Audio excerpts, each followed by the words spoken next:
All right. Today we are solving question number 3 from the AP Calculus BC 2017 free response question section. These questions came out about a week ago from the College Board, and although official answer keys are not out, we are making our own. So let's get started. We've been given the question 3. The function f is differentiable in the closed interval -6 to 5 and satisfies the equation f of -2 is equal to 7. The graph of f prime, the derivative of f, consists of a semicircle 3 line segments as shown in the figure above. So basically what we're given is that we're given the intervals, we're given a point, and we're given the graph of the derivative. So let's go ahead with A. And now what A asks us is find the values of f of -6 and f of 5. So in this case, because we're given the graph of the derivative, we can find the values of the original function by using the area underneath the graph of f prime and the x-axis. So let's get ahead. So f of -6 is equal to f of -2, which is 7, but because we've already been told that, but I'm putting out the full notation here, minus the integral from -2 to -6 of f prime of x, right? So you may be wondering, well, how do we solve this integral? Because we're given the graph up there, and it looks like a triangle, we can basically just treat it like as if it was a triangle.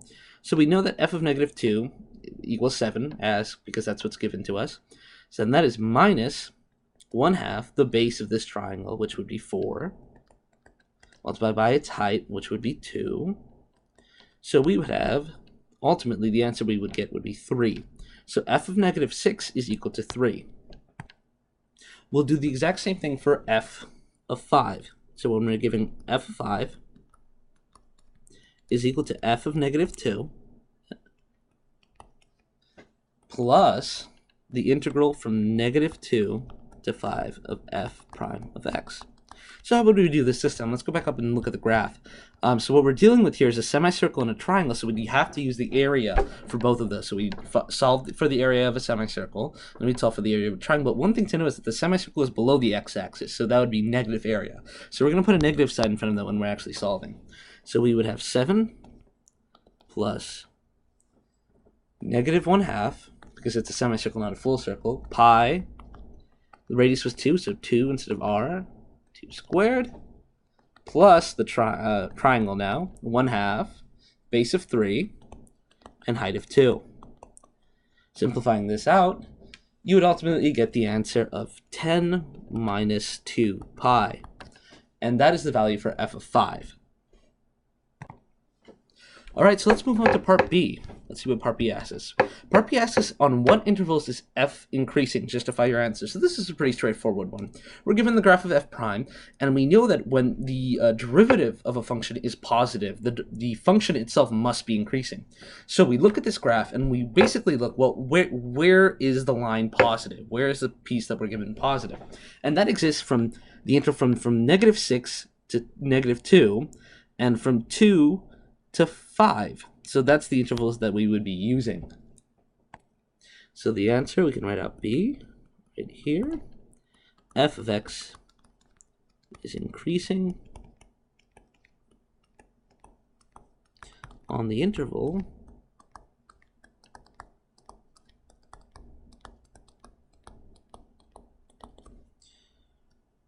-6 to -2 and 2 to 5. And the justification for this is because, like we looked at the graph, whenever the derivative is positive, the function itself must be increasing. And that's part B. Alrighty, then moving on to part C. Let's see what part C asks us. Part C asks us to find the absolute minimum of the value f in the closed interval -6 to 5. Justify your answer. So, first things first, an absolute minimum or maximum, or a minimum or maximum can only exist in a very specific set of locations, and it exists when the derivative is equal to 0 or at the f of x endpoints, the endpoints of that thing. So we have two different sets of things that we have to worry about. We have to worry about the endpoints, and we have to worry about critical points, or when the derivative is equal to 0. So we're given the graph right here, and we can already find these critical points because when we're looking at the graph, it's where the semicircle ends that it actually hits 0. So we're looking at -2 and 2. So those are our critical points. So we have 2 critical points, and obviously because we're on an interval, we have 2 endpoints. That would be -6 and 5. So we have to go to the points that we're basically worried about. So starting with C, we're worried about the points f of -6, f of 5, f of -2, and f of 2. Note that the first two are the endpoints, and the latter two are the critical points. And because we've already solved for f of -6, we learned earlier that this was 3. We learned earlier that f of 5 was 10 minus 2 pi.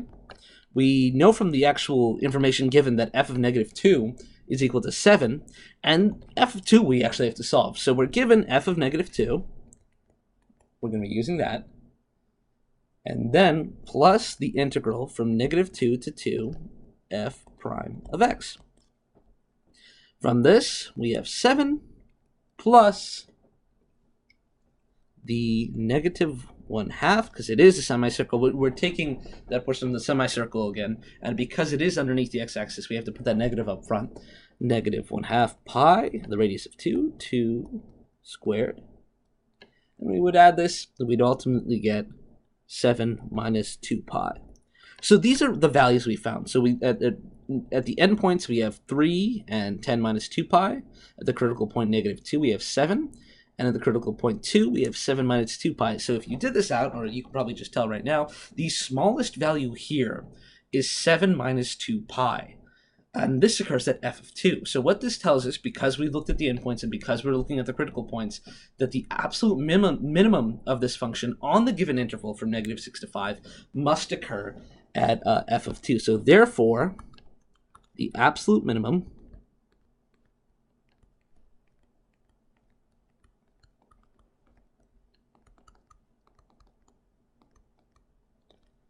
is 7 minus 2 pi at, oh, that's af, no, my bad, at f of 2. And that's our answer right there. And the justification is what we just showed, because we checked through critical points and we checked the endpoints, and there's no other place on this interval where we could have a minimum or even a maximum if that's what it was asking us. But in this case, it's asking us for a minimum.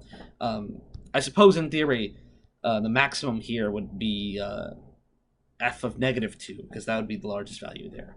But that's not what it's asking you. So let's move on. All right, so let's see what part D is asking us. These AP problems never end, do they? For each of f double derivative of -5 and f double derivative of 3, find the value or explain why it does not exist. All right. So we're given the equation of the first. We're given the graph of the first derivative, and it's asking us to find points at the second derivative, or the value of the second derivative at the point.